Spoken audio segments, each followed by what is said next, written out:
We're the Cyber Church of Christ, and we would love to hear from you. Any Bible question that you have, we'll have Bible answers. Normally, what we study on Sunday mornings is our lessons are usually on one topic, and that topic appears in multiple scriptures, and scriptures usually have multiple topics.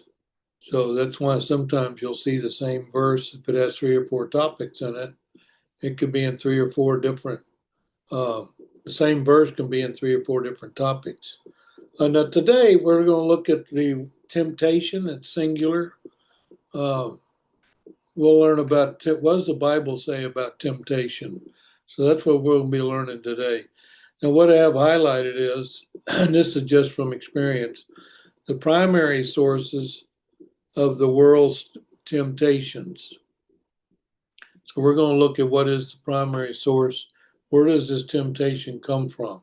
Let's start off with this powerful verse in 1 John 2:16. 1 John 2:16.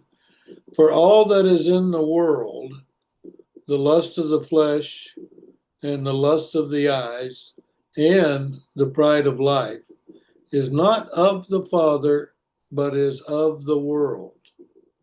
So even though the word temptation is not in there in this particular verse, you can see here where those are definitely sources of temptation. Most of the sins come from one of these 3 things or a combination thereof. But notice too at the end here, it says it's not of the Father, but of the world. So if it's not of the Father, but is of this world. So these don't exist in heaven. There's no lust of the flesh, there's no lust of the eyes, and there's no pride of life. So those don't come from our Father. Those are of the world. So think about that. Those things exist in the world. Sin exists in the world. Evil exists in the world. None of that exists in heaven. So therefore, let's look at this on why would we be tempted and why does God allow it? That's what we're going to learn today. Okay, let's look at 1 Timothy 6:9. But they that will be rich fall into temptation and a snare. There's a comma there. A snare is a trap, like some kind of spiritual trap. So they that will be rich. Well, yeah, I want to be rich. I want to have a lot more money and everything that goes with it, and but I won't fall into temptation. Well, then you're saying this verse is not true. If you will be rich, they that will be rich fall. So get that right. There's your verb, into temptation and a snare. So not only will you have temptation, but you're trapped. Let's look at after the comma here. And into many foolish and hurtful lusts. And then there's another comma. Okay, we just looked at 1 John there, 2:16. It had lust of the flesh, lust of the eyes, and pride of life. How are those hurtful? Well, it says it right here, 1 Timothy 6:9, that these lusts are hurtful. Hurtful to whom? I mean, if I got rich, well, it would be hurtful for your spirits. You got to remember, you're going to be facing the judgment day. All of this lust of the flesh, lust of the eye, pride of life, all of this earthly stuff will be gone. So you're there with your soul, and what exactly is on your soul? Did you spend your life trying to get rich? Well, it says here that you'll fall into temptation and a snare. Well, what's going to snare? Well, I've seen that, and we see that every day in our world. People are trapped, and they get into a snare because of why? Well, there are temptations. In this particular detail, those that will be rich, because I'm going to spend all day protecting my money or getting more money. I'm not going to be interested in doing God's will. I got earthly things to worry about. Yeah, well, that's a hurtful lust. That's what's mentioned here. That's hurtful. These are all spirit. Remember, the scriptures are written to your spirit. Okay. Now, what when you're into many and hurtful lusts, what does that do? It says here, which drown men in destruction and perdition. So, what do you mean? I got rich. I didn't destruct anything. Well, this is spiritual, and you're going to drown. Well, drown means like, I'll be dead. Well, yeah. Yeah, you went after, you got temptation and you're in a snare. So you're going to be drowned. Now, what destruction, what is it? Perdition, in case you don't know. Well, perdition it also means destruction, but it means to ruin, waste, or die. That's some of the one word definition for it. So you can see here that you wasted your time trying to be rich physically, and I'd also mean physically, and then not spiritually. So I want to be rich spiritually, rich in our Father's eyes. And the less that I do, lust of the flesh, lust of the eyes, and pride of life, then the more rich I get spiritually. So keep that in mind. Now, Jesus, let's look at this next section here. Jesus was tempted in all points. Okay, well, when I get to the judgment day and go, look, I got tempted in this or that.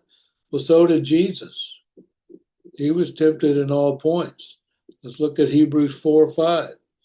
For we have not an high priest which cannot be touched with the feeling of our infirmities. I'll stop there at the semicolon.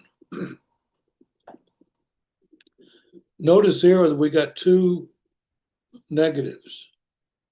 We don't have a high priest that cannot be touched with the feeling of our infirmities. Well, that means he is in touch with the feeling of our infirmities. Yeah, but you'd have to analyze the verse to get that. But notice there, the two negatives make a positive in English. So we have not a high priest which cannot be touched with the feeling of our infirmities. Okay, if I'm physically or spiritually infirmed, which means ill, then what? I can still be touched. We still have a high priest. So he said, keep that in mind. No matter what happens to you in the world, you still got this high priest. And he does what? He can be touched. So you will pray to our Father through the blood of our Christ. And what happens? Well, you can be relieved of these infirmities. But it takes faith. Everything takes faith. After the semicolon, but was in all points tempted like as we are, yet without sin. Okay, so whatever I've been tempted with, that Jesus was tempted with, well, it says there, all points tempted, like as we are. Okay, where the Bible's saying that I'll be tempted. Well, yeah, do you have a mirror? Yeah, if we're tempted, and then as we are, yet without sin. So there is a big difference.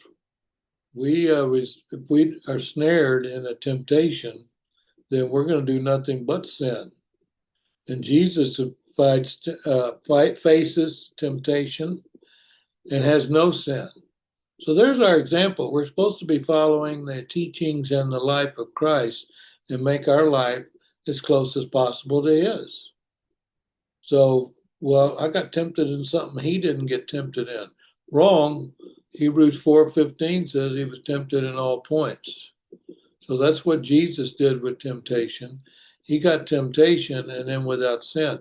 It's not in today's lesson, but even Satan came when Jesus was most physically weak and says, hey, he wanted to tempt Jesus, say, hey, look, me and you could team up and be in charge of everything.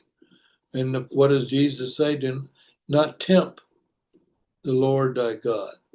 So yes, temptation is a big driver of sin.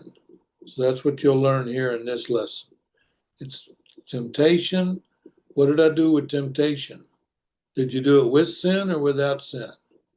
Well, I've resisted the temptation. That's what you want. Now look at this next verse, because what do I do when I do get tempted of the world? Because we already found out in that first verse up there we went over that temptation is of the world and not of our Father. And yeah, I've even heard that from people and on movies or whatever. Oh, God tempted me into such and such. Well, no, we had that up here. It said, hey, this is not of the Father. Remember that? If you got tempted, it's not from our Father. So no, Father doesn't tempt you. Who tempts you? Uh, the world, whatever's in the world. So keep that in mind. That's why I put that verse first. Okay, so now look, once I got tempted, what do I do? Let's look at this 1 Corinthians, kind of a long verse. 1 Corinthians 10:13. There hath no temptation taking you, but such as is common to man. And there's a colon there. What do you mean? Well, you get tempted. Well, it's common to man. Whatever temptations are out there are common to man. I already know they're of the world. I found that out on that first verse. So it's of the world. Yep, and it's common. So there's no temptation taking you, but such as is common to man. So this is where the temptation lies. So keep that in mind. God does not tempt. We are the ones tempted. Now, what about Satan? Well, usually when he's devising a device, it involves temptation. Yeah, how else is he going to get the kink in the armor? You go, well, you know what? I'm going to devise this, devise that, get the brother or sister there, and make a nice temptation for them. They can deny God and follow these things that are what? Common to man. So notice after the colon, the word but. So there's no temptation taken you, but such as is common to man. But God is faithful, who will not suffer you to be tempted above that ye are able. Okay, well, that's an interesting thing there. So I got tempted in the world, driven by Satan. Yeah. But you know where your faith should lie? It should lie with God. So God's faithful, and who will not suffer you to be tempted above that ye are able. Okay, so every temptation I got coming my way, the snare, I'm actually able to get out of it. You can get out of any temptation that comes your way. Well, where is that? Right here, 1 Corinthians 10:13. Who will not, the Father, will not suffer you to be tempted above that ye are. You know, I got tempted and I couldn't help it. It was just too big a temptation. Well, it says here that you could have overcome that temptation, because nothing's going to be above that you're not able to resist. Okay. Now look how this verse ends. But will with the temptation also make a way to escape, that you may be able to bear it. Okay, so the Father sees that I got tempted. Yeah. And I know there's a way to get out of it. Yeah. Because why? Well, it's not going to be something I get tempted with and I'm not able to what? To escape from the snare. Remember, this temptation's a snare. It's something to trap you. I don't get trapped in. This verse actually has tempted and temptation both in it. But will with the temptation also make a way to escape. So any temptation that comes your way, you're able to escape it, according to this verse, and you're able to bear it. So I can be tempted and then say, you know what, looks like I'm going to get tempted here. It's what's going on, and I could get trapped. So I'm not going to fall for it. I'm actually going to get out of it. Well, do you have a way to escape? Yeah, there's always a way to escape, because it says it right here in this verse. Says, hey, you're not going to be tempted about anything that you can't escape. So keep that in mind. When temptation comes your way, you have an escape. And you made up the escape? No, our Father was the one that made the way to escape. So you're going to have to look at that spiritually. So you get trapped by the world and you get escaped by our Father. And of course, that always involves faith and you staying with the Father, but knowing, hey, any temptation that comes my way, I'm able to escape. Says it right here. With the temptation, make a way to escape. Our God is faithful, makes a way to escape. And that way I'm able to bear the temptation. Okay, let's look at the next section here. We'll all be tempted, but commanded to endure and keep the word. So you still have commandments when you get tempted, when temptation arises. Well, that just means that there's scriptures now. There's a way to obey our Father and not obey what? Well, lust of the eyes, lust of the flesh, pride of life. That's where most of the sins come from, or a combination thereof. Okay, let's look at Revelation 3:10. This is a red letter because it's Jesus preaching to the seven churches that are mentioned in the first part of Revelation. Revelation 3:10, because thou hast kept the word of my patience. Jesus has patience now? Well, yeah.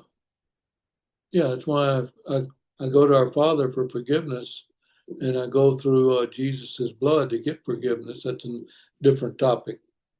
But it says here that Jesus has patience. Okay, that's interesting. I also will keep thee from the hour of temptation. Okay, well, how are you going to prevent this? How are you going to prevent this temptation? Well, it says it right here. You're going to keep the word. Oh, so having the truth and having the Bible and believing in our Father, knowing that I'm going to get judged in the end. Yeah. Okay, well, stick with the word. Because you know what? It says here, our high priest will keep thee, the thee is us, from the hour of temptation. Well, hours are earthly. There's no hour in heaven. Correct.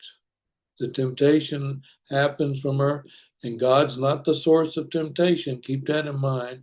The world. Who is the prince of the world? Who's the one that's the deceiver?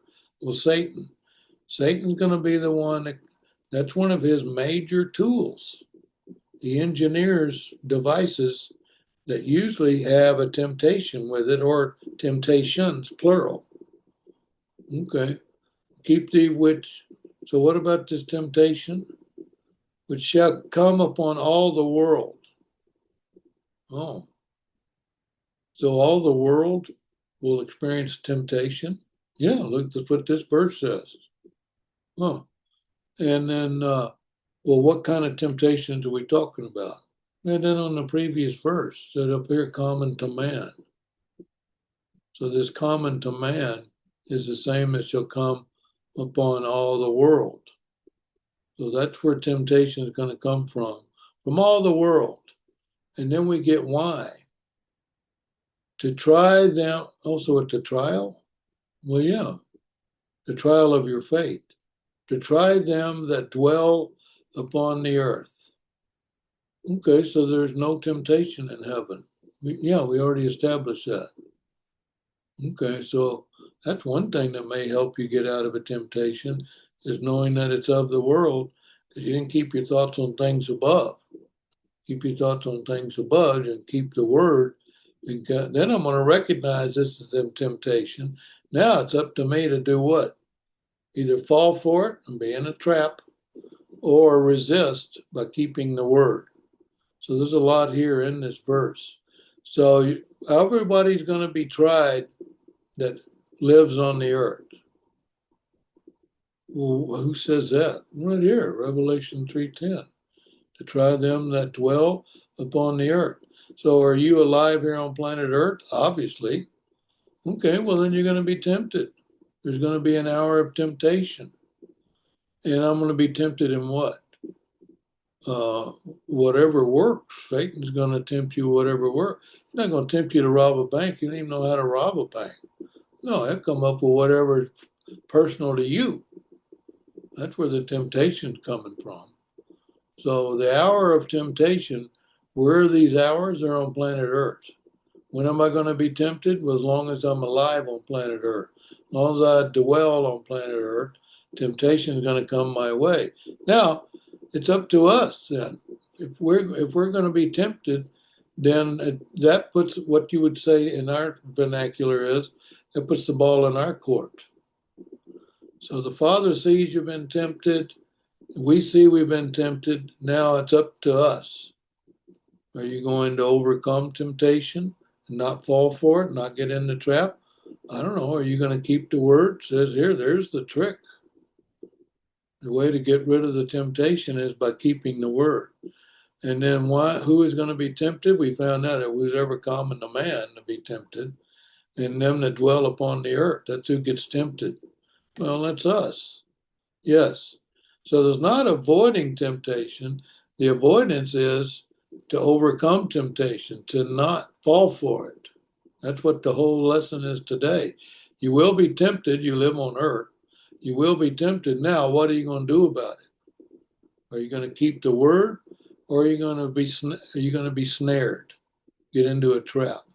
Let's look at this last verse, James 1:12, which is kind of a positive note. Blessed is the man that endureth temptation, for when he is tried, okay, well, we had that here, or that we had in that previous verse, temptation is to try. Try who? Well, them that dwell on the earth. Okay, so let's look at this. James 1:12, a little detail here. Blessed is the man that endureth temptation. Okay, it doesn't say eliminate or not want to have it. It goes, no, you're getting the temptation. But are you going to endure? Are you going to not be trapped and get out of it? Well, then you endured it.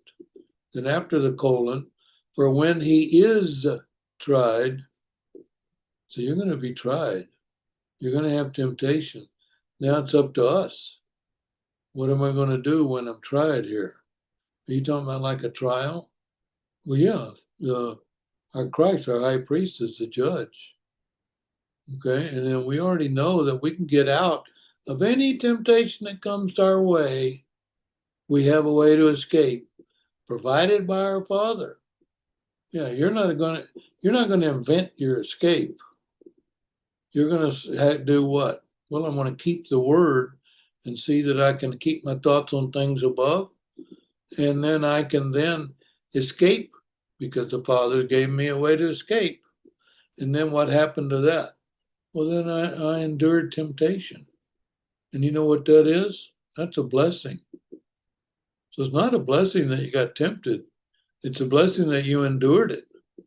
Because when you have tried, when he is tried, that's us. This he, by the way, male and female.